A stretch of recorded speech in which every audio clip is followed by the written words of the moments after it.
Welcome to Kakatiya academy. మనం ఈరోజు ఈ వీడియోలో 17 మార్చి 2024 సంవత్సరం ఏపీపీఎస్సీ నిర్వహించినటువంటి గ్రూప్ 1 ప్రిలిమినరీ ఎగ్జామ్లో మన పాలిటీ సెగ్మెంట్ నుంచి మొత్తం 30 మార్కులకి వాళ్ళు అడిగారు. 30 మార్కుల్లో ప్యూర్ పాలిటీ 26 మార్కులు అడిగారు. 3 మార్కులు వచ్చి ఇంటర్నేషనల్ రిలేషన్స్ మీద అడిగారు. ఈ 3 నువ్వు పేపర్ చదవగలిగి అవగాహన ఉంటేనే పెడతావు, కానీ ఏ బుక్స్లో కూడా ఉండదు. ఒకటి వచ్చి జిఎస్టీ మీద ఎకనామిక్ రిలేటెడ్గా అడిగారు, దీన్ని కూడా మనం ఆన్సర్ చేయొచ్చు. అంటే 26 వచ్చి ప్యూర్ పాలిటీ అడిగారు, 3 వచ్చి ఇంటర్నేషనల్ రిలేషన్స్ అడిగారు, ఒకటి వచ్చి ఎకనామిక్ రిలేటెడ్ మీద అడిగారు అన్నమాట, జిఎస్టీ కౌన్సిల్ మీద. ఈ జిఎస్టీ కౌన్సిల్ కూడా మనం ఒకసారి వినగలిగినట్లయితే ఆన్సర్ అనేటువంటి దాన్ని చేయొచ్చు. అయితే ఇందులో చాలా స్పష్టంగా వాళ్ళు రాజ్యాంగ సవరణ విధానం మీద ఒక ప్రశ్న అడిగారు. ఒక రాజ్యాంగ సవరణ విధానం మీద ఇప్పుడు దీన్ని మనం ఒకసారి ఎక్స్ప్లెయిన్ చేద్దాం. అయితే చాలా స్పష్టంగా మీరు ఈ రాజ్యాంగ సవరణ విధానం మీద కావచ్చు, అడిగినటువంటి ప్రశ్నల మీద కావచ్చు,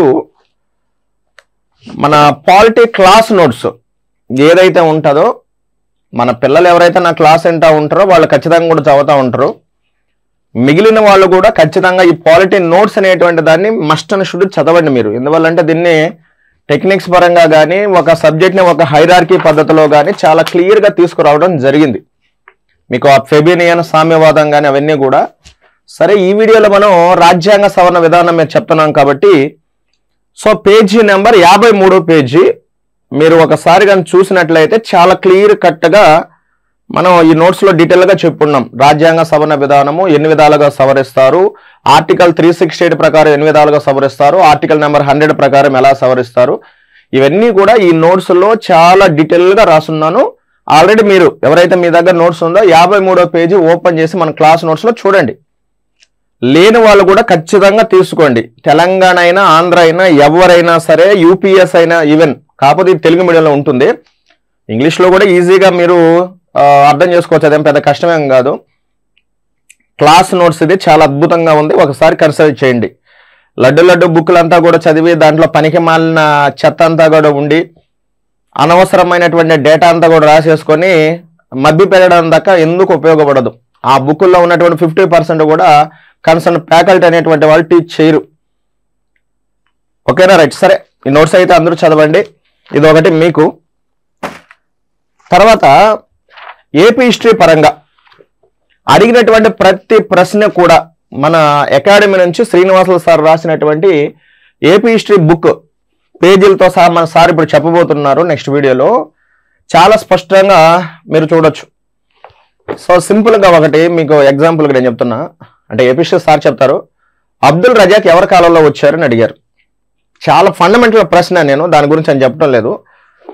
సో అలాంటి ప్రతి ప్రశ్న కూడా చాలా డీటెయిల్గా రాసున్నాడు. అబ్దుల్ రజాక్ అనేటువంటి ఆయన దేవరాయలు 2 కాలంలో, ఆయన కాలంలో మొత్తం 1,00,000 మంది సైనికులు ఉన్నారని, శిక్షలు కూడా చాలా కఠినంగా ఉన్నాయని, ఎవరైతే తప్పు చేస్తారో వాళ్ళని ఏనుగులు పెట్టి తుక్కించారని చెప్పి చాలా అద్భుతమైనటువంటి కంటెంట్. సో చాలా డీటెయిల్గా రాసి పెట్టున్నారు. పేజీ నెంబర్ వచ్చి 349వ పేజీ చూడొచ్చు మన ఏపీ హిస్టరీలో. సో మిమ్మల్ని హిస్టరీలో అడిగినటువంటి ప్రతి ప్రశ్న కూడా 30 ప్రశ్నలకు గాను 28 ప్రశ్నలు, అది ఇండియన్ హిస్టరీ అయితే క్లాస్ నోట్స్ నుంచి, ఇండియన్ హిస్టరీ బుక్ ఇంకా రిలీజ్ చేయలేదు సార్. బుక్ను గానైతే ఈ బుక్లో ప్రతి ప్రశ్న కూడా దిగి ఉంది, మీరు చూడొచ్చు. చాలా సింపుల్ ప్రశ్నలు అడిగారు, అన్నీ కూడా దీంట్లో ఉన్నాయి. సరే, మరి మీరు పాలిటీ బుక్ రిలీజ్ చేయలేదని అడగద్దు. పాలిటీకి వచ్చి మార్కెట్లో కొల్లోలు ఉన్నాయి. సో అందువల్ల బుక్ కంటే క్లాస్ నోట్సే చాలా బాగుంటుందని ఆ నోట్స్ని అప్డేషన్ చేసి మన పిల్లలకి ఇస్తుంటాం. దీని ఒకదాన్ని దృష్టిలో పెట్టుకోండి. సరే, రాజ్యాంగ సవరణ అంటే మార్పు చేయడం అండి. సవరణ అంటే మార్పు చేయడం, చేంజ్ చేయడం. అంటే రాజ్యాంగం అనేటువంటి దాన్ని అంటే పౌరులు, ప్రభుత్వం కావచ్చు, ఏ విధంగా వ్యవహరించాలో తెలియచేసేటువంటి ఒక యాక్ట్, ఒక చట్టం రాజ్యాంగం. అందుకే దాన్ని ఏమంటారంటే ఒక లీగల్ డాక్యుమెంట్ అని కూడా పిలుస్తూ ఉంటారు. సరే, ఇది ఓన్లీ వీడియో కాబట్టి, బిట్ కాబట్టి నేను షార్ట్ కట్లో లాగుతున్నాను. అయితే వాస్తవంగా భారత రాజ్యాంగాన్ని పదాలు చాలా స్పష్టంగానండి. భారత రాజ్యాంగాన్ని 3 విధాలుగా సవరిస్తారు. Simple majority, special majority, special majority మరియు సగం రాష్ట్రాల యొక్క ఆమోదంతో భారత రాజ్యాంగాన్ని సవరిస్తారు. అయితే వాస్తవంగా జాగ్రత్తగా చూడండి, రాజ్యాంగ సవరణ విధానం గురించి తెలియజేసేటువంటి భాగం వచ్చి 20వ భాగం తెలియజేస్తూ ఉంటది. సవరణ విధానాన్ని మనం సౌత్ ఆఫ్రికా నుంచి తీసుకోవడం జరిగింది.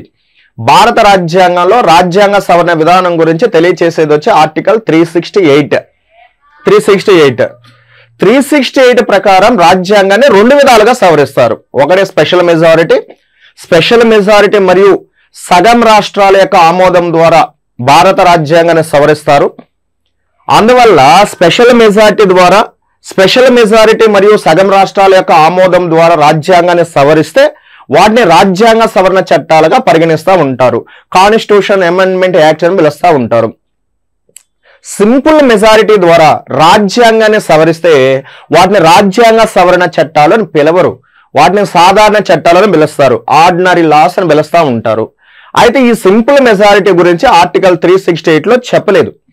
ఈ సింపుల్ మెజారిటీ గురించి ఆర్టికల్ నెంబర్ 100లో తెలియజేశారు. ఆర్టికల్ నెంబర్ 100 అనేటువంటిది సింపుల్ మెజారిటీ గురించి తెలియజేస్తుంది, కోరం గురించి తెలియజేస్తూ ఉంటది, క్యాస్టింగ్ ఓటు గురించి తెలియజేస్తూ ఉంటది. 3 అంశాల గురించి ఆర్టికల్ నెంబర్ 100 తెలియజేస్తూ ఉంటది. అంటే ప్రస్తుతం చట్టాలను మనం 2 రకాలుగా వర్గీకరణ చేసుకోవచ్చు. సాధారణ చట్టాలు, రాజ్యాంగ సవరణ చట్టాలు. సాధారణ చట్టాలు అంటే ఆర్టికల్ నెంబర్ 100 ప్రకారం చేస్తారు, సింపుల్ మెజారిటీ ద్వారా చేస్తారు. స్పెషల్ మెజారిటీ మరియు సగం రాష్ట్రాల యొక్క ఆమోదం ద్వారా భారత రాజ్యాంగాన్ని సవరిస్తే వాటిని ఆర్టికల్ నెంబర్ 368 ప్రకారం సవరిస్తూ ఉంటారు. వాటిని రాజ్యాంగ సవరణ చట్టాలు అని పిలుస్తారు. అయితే ఇక్కడ జాగ్రత్తగా చూడాలి, రాజ్యాంగ సవరణలను ప్రతిపాదించేటువంటి అధికారం రాష్ట్రాలకి లేదు. రాజ్యాంగ సవరణ అనేటువంటిది కేంద్ర జాబితాలో ఉంటుంది కాబట్టి పార్లమెంట్ మాత్రమే రాజ్యాంగ సవరణకు సంబంధించినటువంటి బిల్లుల్ని పార్లమెంట్ లో ప్రతిపాదించగలదు. ఓన్లీ కేంద్ర ప్రభుత్వం మాత్రమే, గుర్తుపెట్టుకోండి దీన్ని. అయితే ఇక్కడ రాజ్యాంగ సవరణ ముసాయిదా బిల్లులు, డ్రాఫ్ట్ బిల్లులు అంటారు, గుర్తుపెట్టుకో. పార్లమెంట్ లో ప్రవేశపెట్టమను వాటిని ముసాయిదా బిల్లులని లేదా డ్రాఫ్ట్ బిల్లులని అని అంటారు. పార్లమెంట్ లో ప్రవేశపెట్టిన తర్వాత ఏదో లోక్సభ కావచ్చు లేదా రాజ్యసభ కావచ్చు, వాటిని బిల్లులని అంటారు. లోక్సభ రాజ్యసభ ఆమోదించిన తర్వాత ఆ బిల్లు మీద రాష్ట్రపతి సంతకం చేస్తే దాన్ని యాక్ట్ అని పిలుస్తారు. అంటే రాజ్యాంగ సవరణ బిల్లుల్ని మనం లోక్సభలోనైనా రాజ్యసభలోనైనా ఏ సభలోనైనా ముందుగా ప్రవేశపెట్టవచ్చు. రాష్ట్రపతి యొక్క ముందస్తు అనుమతి అవసరం లేదు. మనం ప్రైవేట్ మెంబర్ అయినా ప్రవేశపెట్టచ్చు లేదా మంత్రి అయినా ప్రవేశపెట్టచ్చు. మంత్రి కానటువంటి ఏ వ్యక్తినైనా సరే మనం ఏమని పిలుస్తామంటే ప్రైవేట్ మెంబర్ అని పిలుస్తారు. లోక్సభ రాజ్యసభ ఆమోదించిన తర్వాత ఆ బిల్లుల మీద రాష్ట్రపతి ఎన్ని రోజుల లోపల ఆమోదించాలనేటువంటి రాజ్యాంగంలో ఎక్కడా కూడా చెప్పలేదు. అయితే రాజ్యాంగ సవరణ బిల్లుల్ని రాష్ట్రపతి ఖచ్చితంగా ఆమోదించాలని చెప్పి 1971లో 24వ రాజ్యాంగ సవరణ ద్వారా ఒక రాజ్యాంగ సవరణ చేశారు. అంటే రాజ్యాంగ సవరణ బిల్లులను వీటో చేసేటువంటి అధికారం రాష్ట్రపతికి ఉందా? లేదు. ఓకేనా? సరే, జాగ్రత్తగా చూడండి. భారత రాజ్యాంగాన్ని సవరించేటువంటి 3వ విధానంలో రాష్ట్రాల యొక్క ఆమోదం కూడా అవసరమే. అంటే మొత్తం రాష్ట్రాల యొక్క ఆమోదం అవసరం లేదు, సగం కంటే ఎక్కువ రాష్ట్రాలు ఆమోదిస్తే చాలు. ఇక రాష్ట్రాలు అనంటే విధానసభ కలిగి ఉన్నటువంటి కేంద్రపాలిత ప్రాంతాలు కూడా వస్తాయి. అంటే ప్రస్తుతం భారతదేశంలో 28 రాష్ట్రాలు ఉన్నాయి మరియు విధానసభ కలిగినటువంటి కేంద్రపాలిత ప్రాంతాలు ఈ రోజు నాటికైతే 2 ఉన్నాయి. ఒకటి ఢిల్లీ, 2 పుదుచ్చేరి. రేపు ఎలక్షన్ పెట్టిన తర్వాత జమ్మూ అండ్ కాశ్మీర్ కూడా వస్తుంది, అది తర్వాత చూద్దాం. ఈ రోజు నాటికైతే అంటే ప్రస్తుతం 30 రాష్ట్రాలు ఉన్నాయని మనం అనుకుంటే 30 రాష్ట్రాలలో సగం కంటే ఎక్కువ రాష్ట్రాలు అంటే 16 రాష్ట్రాలు ఆమోదిస్తే చాలు. అప్పుడు ఆ బిల్లుని రాష్ట్రపతి దగ్గర పంపిస్తారు 3వ విధానంలో. ఉదాహరణకి మీకు అందరికి కూడా తెలుసు, జిఎస్టీ బిల్లు ఉంది కదా, లోక్సభ రాజ్యసభ ఆమోదించిన తర్వాత రాష్ట్రాల దగ్గర పంపిస్తే మొత్తం రాష్ట్రాల్లో కేవలం 18 రాష్ట్రాలు మాత్రం ఆమోదం తెలిపాయి, మిగిలిన రాష్ట్రాలు ఆమోదం తెలపలేదు. అంటే సగం కంటే ఎక్కువ రాష్ట్రాలు ఆమోదం తెలిపితే చాలు 3వ విధానంలో రాష్ట్రపతి దగ్గర పంపిస్తారు. అయితే ఇక్కడ రాష్ట్రాల యొక్క ఆమోదం అంటే కేవలం విధానసభ ఆమోదం మాత్రమే అవసరం, కానీ విధాన పరిషత్ యొక్క ఆమోదం అవసరం లేదు. అదేవిధంగా గవర్నర్ యొక్క ఆమోదం కూడా అవసరం లేదు. విధానసభ కూడా ఒక సింపుల్ మెజారిటీ ద్వారా ఆమోదిస్తే చాలు, స్పెషల్ మెజారిటీ ద్వారా ఆమోదించాల్సినటువంటి అవసరం లేదు అన్నమాట విధానసభకు కూడా. అయితే ఇక్కడ జాగ్రత్తగా చూడండి, రాజ్యాంగ సవరణ బిల్లుని లోక్సభ ఆమోదించి రాజ్యసభ వ్యతిరేకించిన, రాజ్యసభ ఆమోదించి లోక్సభ వ్యతిరేకించిన ఆ బిల్ అనేటువంటిది రద్దు అవుతుంది. సో ఉభయ సభల మధ్య భిన్నాభిప్రాయాలు వస్తే జాయింట్ సెషన్ లేదా ఉభయ సభల సంయుక్త సమావేశం ఆర్టికల్ నెంబర్ 108 ప్రకారం కూడా నిర్వహించరు. ఓకేనా, రైట్. సరే, ఇక్కడ మనం చూద్దాం. చూడు, ఇచ్చినటువంటి దానిలో ఆన్సర్. అయితే ఇక్కడ పాలిటీ ప్రశ్నలు అనేటువంటి వాటిని ఈసారి ఎలిమినేషన్ మెథడ్ గాన మనం ఎంచుకోగలిగితే ఆన్సర్ని చాలా క్లియర్గా చేయొచ్చు. భయపడకుండా, ఎగ్జామ్ హాల్లో సాధారణంగా భయం ఉంటుంది అందరికీ, నేను ఉండదని నేను అంటం లేదు. అయితే పాలిటీ బిట్లని మనం ఎలిమినేషన్ ప్రొసీజర్ గాని ఎంచుకోగలిగి గాని ఉండుంటే మన ఆన్సర్ అనేటువంటి దాన్ని ఈజీగా చేయొచ్చు. సరే, ఇప్పుడు మనం చూద్దాం. చూడు, మొట్టమొదటిది రాజ్యాంగ సవరణ ప్రక్రియకు సంబంధించి కింది ప్రకటనలను పరిగణించండి అని అన్నారు.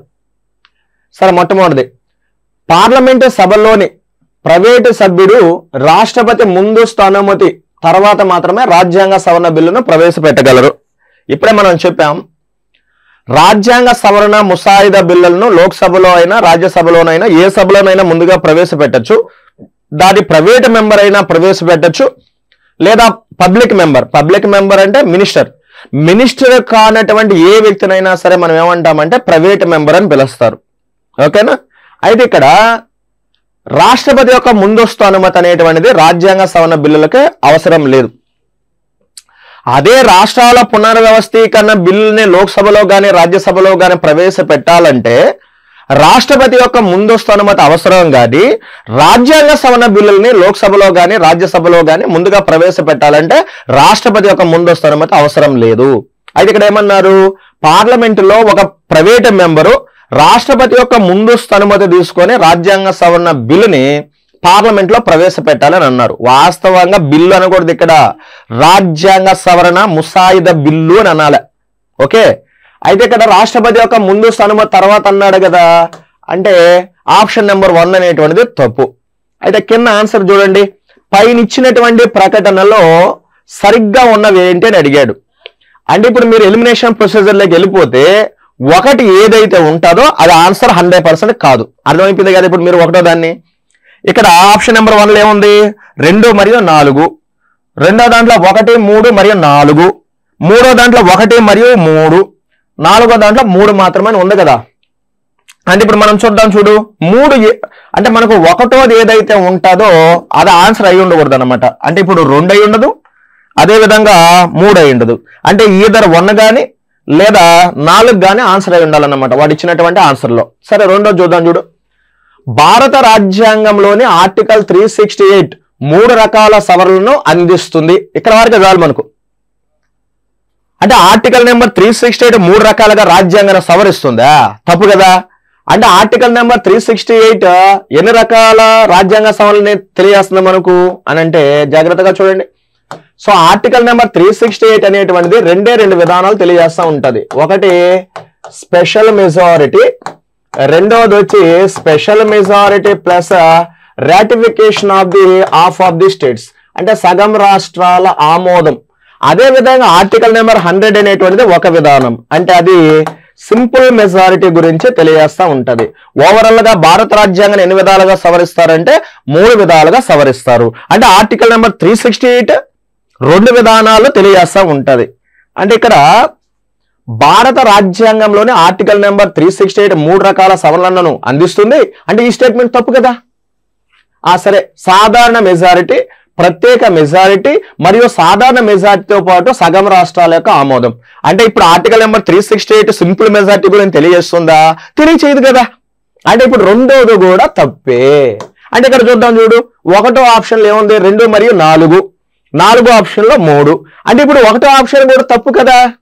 అంటే ఇప్పుడు నువ్వు 2 ఆప్షన్లు చదవకుండానే డైరెక్ట్ గా ఆన్సర్ 3 అని పెట్టచ్చు. అంటే ఆన్సర్ ఇప్పుడు అంటే 3, అంటే మూడోది మాత్రమే సరైంది. అంటే ఇక్కడ 4 అనేది ఆన్సర్. అంటే చాలా ఈజీ కదా. అందుకే ఈసారి పాలిటీ అంతా కూడా పీఠిక మీద ఇదే విధంగా అడిగాడు, పీఠిక మీద లా కమిషన్ మీద ఇదే విధంగా అడిగారు, ఫండమెంటల్ రైట్స్ మీద కూడా ఎలిమినేషన్ ప్రొసీజర్లు అడిగారు. ఎవరైతే సబ్జెక్ట్ ని అంటే 100% ఇనుంటారో వాళ్ళైతేనే సక్సెస్ సాధించుంటారు. గుర్తుపెట్టుకోండి, ఎవరైతే సబ్జెక్ట్ ని క్లియర్ గా ఇనుంటారో వాళ్ళు మాత్రమే. ఏదో యూట్యూబ్ లో ఇగో ఈ విధంగా రాసేసుకొని తిక్కతా ఉంటారు కొంతమంది మహానుభావులు. తిక్కేది దాని 1-2 సార్లు చదివింపించేది. ఇది సబ్జెక్ట్ కాదు కదా. ఓకేనా, సబ్జెక్ట్ బాగా అవగాహన ఉంటే అప్పుడు మనం సబ్జెక్ట్ని ఏ రకంగా ఆన్సర్ చేయొచ్చు. ఇప్పుడు ఇదంతా కూడా మీరు క్లాస్ నోట్స్ చూడండి, మంది చాలా క్లియర్ కట్ గా ఉంటది. నేను ఏదో డమ్మీగా ఏం చెప్పటం లేదు. లేదా మన యాప్లో రాజ్యాంగ సవరణ విధానం అనేటువంటిది ఉంది పాలిటీ కోర్సులో, మీరు ఒకసారి చూడండి అట. నేను ఆల్రెడీ స్క్రీన్ షాట్లు తీసి కూడా మన వాట్సాప్ గ్రూప్లో కూడా పెట్టాను, మీరు చూసే ఉంటారు. చాలా క్లియర్ కట్టే పెట్టుంటాం.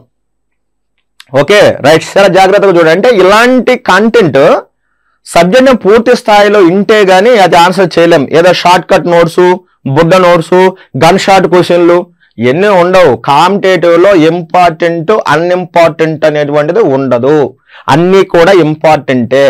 మీకు మార్కులు తీసుకొచ్చేటువంటిది సబ్జెక్టులు ఏదైనా కానీ రాజ్యాంగం మీద అడగాలి.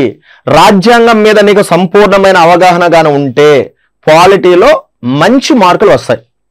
మరి రాజ్యాంగం నా దగ్గర వినండి, నేను చెప్పను, మీకు నచ్చిన వాళ్ళ దగ్గర వినండి. కానీ సబ్జెక్ట్ని కూలంకుషంగా అర్థం అవ్వాలి. నువ్వు అడిగిన దానికి ఆ ఫ్యాకల్టీ అనేటువంటి వ్యక్తి సమాధానం చెప్పాలి. ఓకేనా రైట్, సరే చూద్దాం. చూడండి, సరే ఇక అయిపోయింది కాబట్టి మనకు ఆన్సర్ ఆల్రెడీ ఆప్షన్ నెంబర్ 3, 4 అంటే ఇక్కడ 3, 4 చదవక మునిపే మనం ఆన్సర్ చెప్పేశాం. సరే మూడోది కూడా చూద్దాం. చూడు, సాధారణ మెజార్టీతో పాటు సగం రాష్ట్రాలను ఆమోదించాల్సిన సవరణల కోసం అన్ని రాష్ట్రాల శాసనసభలు బిల్లుపై చర్యలు తీసుకోవాల్సినటువంటి అవసరం అనేటువంటిది లేదు. ఇక్కడ మనకు ఇంగ్లీష్ లో బాగా ఇచ్చారు, తెలుగులో డబ్బింగ్ తప్పిచ్చారు. ఏమి లేదు, వాళ్ళు అడిగినటువంటిది మూడోది. రాజ్యాంగాన్ని సవరించేటువంటి మూడో విధానంలో రాష్ట్రాల్లో విధానసభలు సింపుల్ మెజార్టీ ద్వారా ఆమోదిస్తాయి కదా. ఇలా రాష్ట్రాల యొక్క విధానసభలో సింపుల్ మెజార్టీ ద్వారా ఆమోదించేటువంటి సందర్భంలో అన్ని రాష్ట్రాలు కూడా ఆమోదించాల్సిన అవసరం లేదు అని అన్నారు. కరెక్టే, ఇందాకే మనం చెప్పాం, భారత రాజ్యాంగాన్ని సవరించేటువంటి మూడో విధానంలో భారత పార్లమెంటు స్పెషల్ మెజార్టీ ద్వారా ఆమోదించాలి. మరియు భారతదేశంలో ఉన్నటువంటి రాష్ట్రాల్లో సగం కంటే ఎక్కువ రాష్ట్రాలు ఆ బిల్లును ఆమోదించాలి. అది కూడా ఎలా ఆమోదించాలి? సింపుల్ మెజార్టీ ద్వారా ఆమోదిస్తే చాలు, అంటే సాధారణమైన మెజార్టీ ద్వారా ఆమోదిస్తే చాలు. విధాన పరిషత్ ఆమోదించాల్సిన అవసరం లేదు, గవర్నర్ కూడా ఆమోదించాల్సిన అవసరం లేదు, విధానసభ ఆమోదిస్తే చాలు. అవి కూడా ఎన్ని రాష్ట్రాలు కాదు, సగం కంటే ఎక్కువ రాష్ట్రాలు ఆమోదిస్తే చాలు. సో మూడోది కరెక్ట్ గా ఉంది. ఇక నాలుగోది చూద్దాం. చూడండి, రాష్ట్రాలలో శాసన మండలి ఏర్పాటు లేదా రద్దు కోసం చేసిన విధంగానే ఆర్టికల్ 368ని సవరించాలని పార్లమెంటును కోరుతూ రాష్ట్ర శాసనసభలో తీర్మానాన్ని ఆమోదించవచ్చు అని అన్నారు. ఏమి లేదండి, ఇప్పుడు మీరు జాగ్రత్తగా చూడండి. ఆర్టికల్ నెంబర్ 169 ప్రకారము ఒక రాష్ట్రంలో విధాన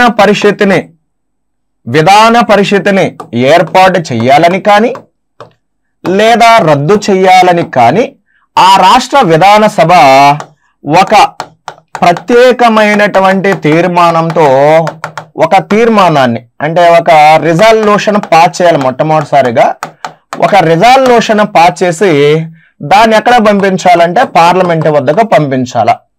పార్లమెంట్ వద్దకు పంపించినప్పుడు పార్లమెంట్ ఏం చేస్తుంది అంటే ఆ తీర్మానం మీద ఒక సింపుల్ మెజారిటీతో, ఓకేనా, ఒక సింపుల్ మెజారిటీతో విధానసభ చేసినటువంటి తీర్మానం మీద చట్టం అనేటువంటి దాన్ని చేస్తుంది. అంటే ఏర్పాటైనా చేస్తుంది లేదా రద్దు అయినా చేస్తుంది అన్నమాట విధాన పరిషత్ని.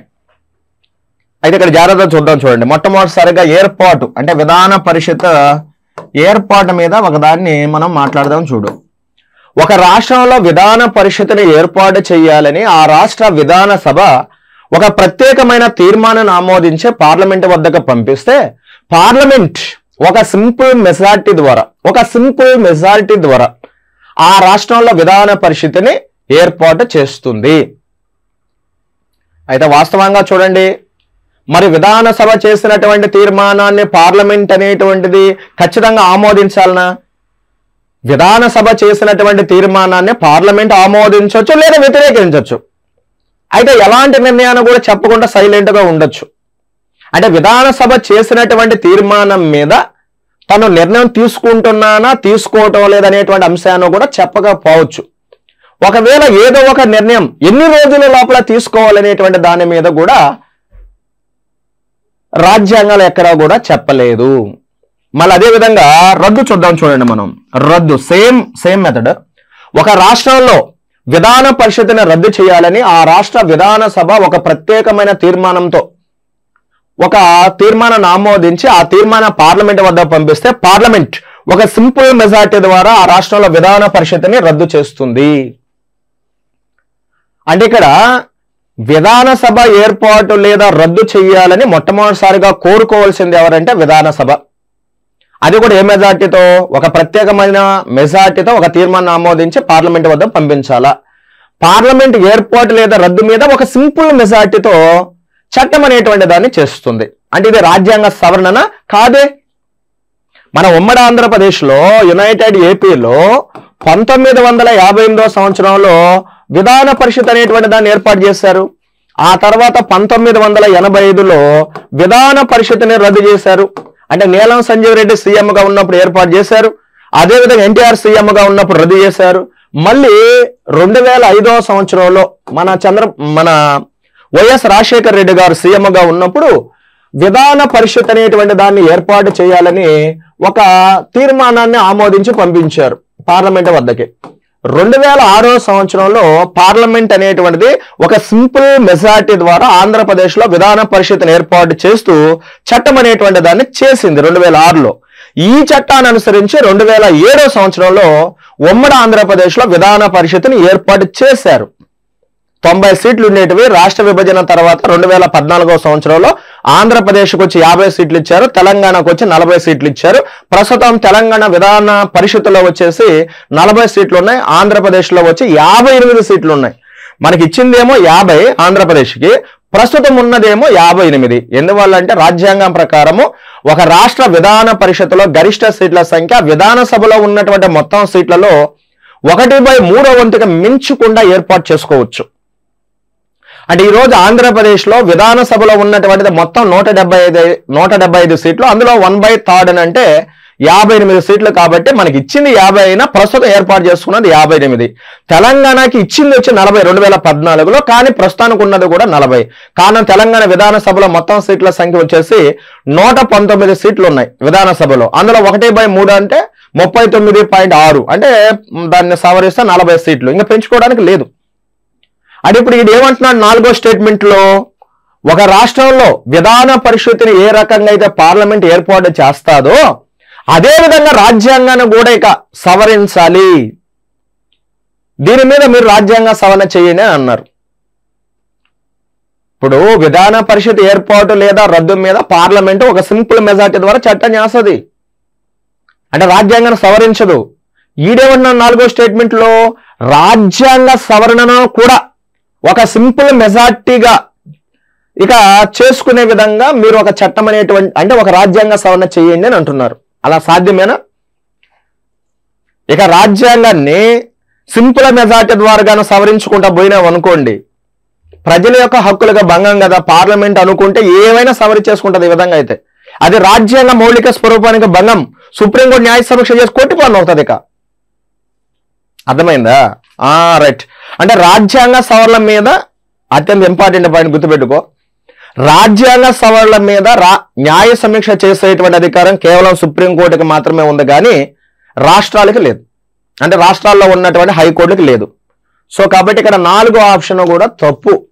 కాబట్టి కేవలం మిగిలింది ఏంటంటే కేవలం 3వ ఆప్షన్ మాత్రమే సరైనది, అది 4. అంటే ఇక్కడ నువ్వు 4 ఆప్షన్లు కూడా చదవాల్సినటువంటి అవసరం లేకుండా 2 స్టేట్మెంట్లు చదివి కింద ఆన్సర్ని కానీ మనం పరిగణలో తీసుకోగలిగితే దీనికి ఆన్సర్ అనేటువంటి దాన్ని చాలా సులభంగా చేయొచ్చు.